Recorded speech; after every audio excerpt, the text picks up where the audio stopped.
nhớ rằng á ý chồng phải giờ sẽ là nó là làm áp ý lúc nó chỉ áp lúc nó ý lúc thì nó tới chờ gọt ta có hai giờ kế ở trên gọt chỉ tao ta mới canh khai chờ như chỉ tao gọt bị chờ thiết đấy chỉ giờ biết khai chờ năng gọt xứ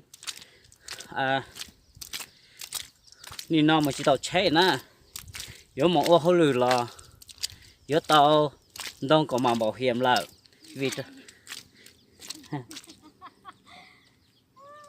vì tao khai thì chỉ mua chế chỉ đâu có mà bảo hiểm là chuyện to trâu to hổ vì kiếm đua đấy đi sáng mà kiếm đua cờ nữa kiếm đua hành đó mà mỗi hôm lừa là do tao một chế là té xì lúc nào chỉ tao một chế là nữa lúc nào do tao một cắt ta thế nhớ tao có mà bảo hiểm đi nói dùng ta thế chỉ cho lúc bác cứ nó nhà bé chỉ bảo hiểm bé lúc bác cứ nó rồi mà ta tờ tua nữa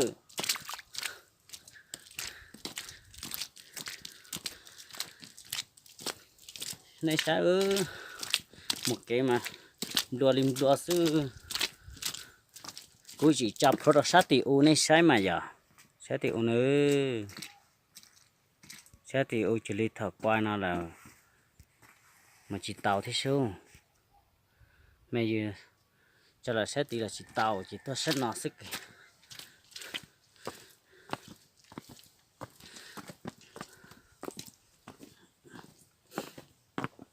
cá chỉ nó còn mà bảo hiểm cũng còn đâu còn đó nhẹ nè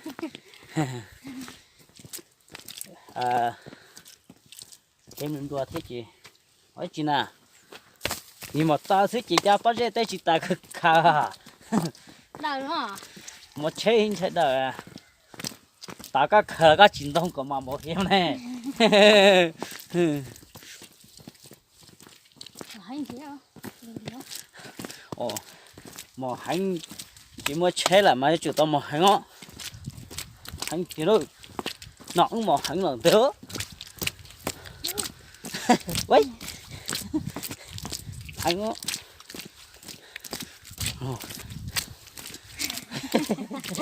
hành tiêu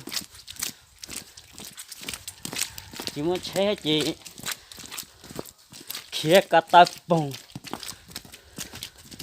một thứ thân thật đó là thì ai xong nó chỉ mới chết gì đầu ta sức kìa đầu ta mà xin đọc khắc cố chỉ màu nữa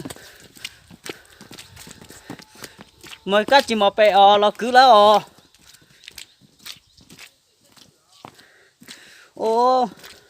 cứ tí cho chờ mấy cứ tí cho chờ mấy kia tí chỉ kia nó màu xứ nữa tôi có tí này vô là chỉ kia cứ kia tí à này chỉ kia cứ kia tí á mà kia các kia này kia trẻ nữa kia mà chỉ kia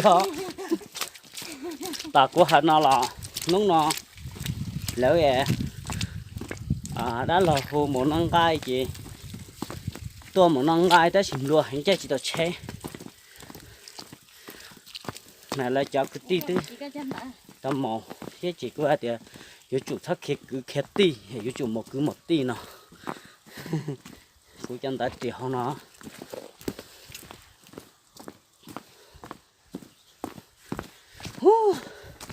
cứ tiêu đó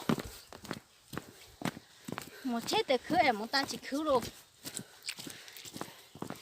một chết từ khứ một tao có tiền một cái tao hết khứ cái tao yêu mua yêu ít rửa chế yêu là suy khứ nè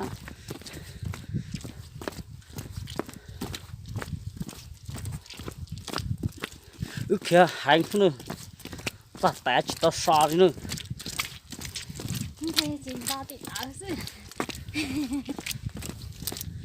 một tiếng ít nha cái tiệt tao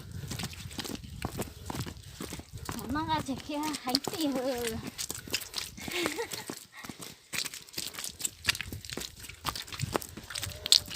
rồi tiền nó cái khi chụp vòng lại chỉ lý thế này thế chỉ cho nữa hai tuần nữa hành chết thế á chỉ giờ lý thế vòng lại cái hắn cũng khiếp mà cũng khiếp cái chân lưỡi vòng chỉ tao cái vòng chỉ tao thông nữa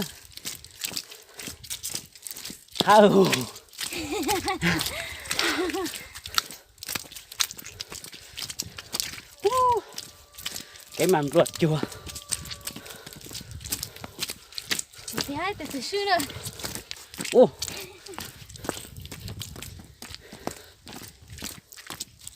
khẽ khứ tệ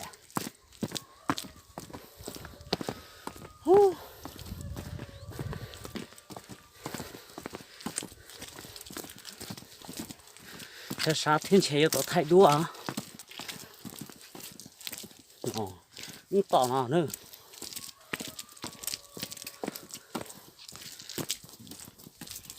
哦，切，去theo chỉ quay phim luôn. Này, các quay rồi. có chỉ khóc ô vô tao mỏ nhá nhẹ hết tao Này, cũng chịu cá tôi cá quay rồi mà. cô ăn thầy tè vô mỏ lên nó mua sao Anh chạy cái già rồi. mỏ lên nó dễ thì nó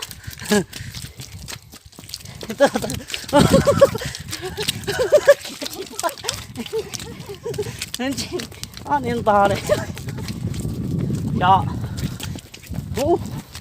Cô chạy gì lắm cá rồi.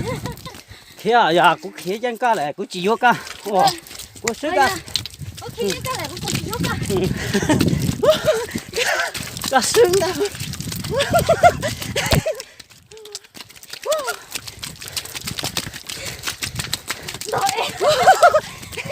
Không dạ thứ. Nó to xì cơ. Hơi tuổi Hai tàu cá. Hơi tàu cá chịch bao. hơi tuổi hơi tuổi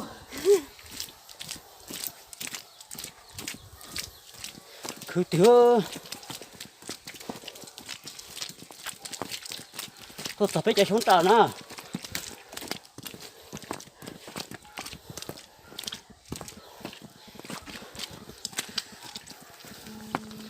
Tập hai xuống tàu. tại sao nó mới sao này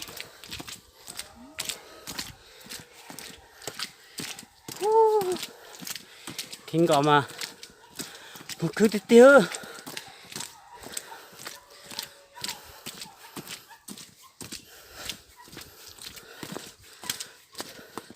Thì nó sẽ rồi.